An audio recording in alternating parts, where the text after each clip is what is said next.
Salut les fans de koh, ici Léon, je reviens sur le koh du 2 juin 2026 et qu'est-ce que j'en ai pensé? Grosso modo, j'ai trouvé globalement ce koh beaucoup trop long parce que déjà il y a plus beaucoup de candidats, donc ils ont un peu étiré, notamment au niveau des jeux. Là où la semaine dernière les jeux c'est très rapide, c'est dans cet épisode-là j'ai trouvé que les jeux étaient beaucoup trop longs. Du coup, ça fait un peu durer le koh pour pas grand-chose. Bref, qu'est-ce qui s'est passé? Premier point, c'était la partie explication avec Daniel. Vous vous en souvenez, Daniel s'en est pris plein la poire au conseil. Il a tenté de se défendre une énième fois face à ses anciens partenaires. Je dis anciens parce que ils l'ont lâché. Sincèrement, ils l'ont lâché. Ils ne le croient plus. Ils ont perdu sa confiance. Et là, clairement, il a du mal. Il a du mal à regagner leur confiance. Il est dans la mouise totale, le petit Daniel. Ensuite, il y a eu le premier jeu de confort. Jeu de confort qui était sympa à regarder. Il fallait notamment aller plonger et ramener une caisse dans l'océan et faire tomber des boules dans des trous. Mais cette fois-ci, c'était par équipe. C'était par équipe de 3. Bon, sans grande surprise au niveau des équipes, c'était d'un côté les rouges et de l'autre les jaunes. Et c'était Clarisse qui a payé les pots cassés puisqu'elle n'a pas participé.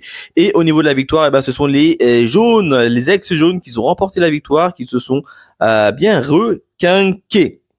À la suite de cette défaite, on a Zakaria. Zakaria a littéralement craqué et pété un câble. Sincèrement, il en veut beaucoup à Daniel. Et même quand ils se sont enlacés, là, Zakaria, il a repoussé violemment Daniel. Franchement, j'ai cru qu'ils allaient se battre. Sincèrement, Daniel, il me fait de la peine. Je vous dis, Daniel, il me fait de plus en plus de peine. Il a mal joué la stratégie et t'as l'impression que tous les rouges lui en veulent. Et évidemment, les jaunes, ils en profitent. Ils jouent leur atout pour essayer de s'en sortir. Et c'est bien joué du côté des jaunes. Et Daniel, franchement, il est dans la mouise totale. Je n'aimerais pas être à sa place et le seul possibilité pour qu'il s'en sorte, c'est de gagner l'immunité.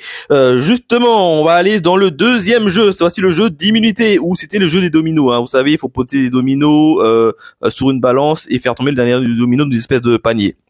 Et là, au niveau de ce jeu-là, il était un peu plus rapide. Ce jeu-là était un peu plus rapide et c'est une 4e victoire de Cynthia. Cynthia, franchement, grosse surprise, grosse surprise de Cynthia. 4e victoire individuelle de Cynthia. Du coup, elle rafle le totem et elle est sûre d'aller à l'orientation. Et puis ensuite, évidemment, le dernier était éliminé définitivement. Et c'est, à ma grande surprise, c'est Zakaria qui perd sur le jeu de l'immunité parce que sincèrement Zakaria il était beaucoup trop énervé, il était trop dissipé et là vu que c'est un jeu de domino il faut être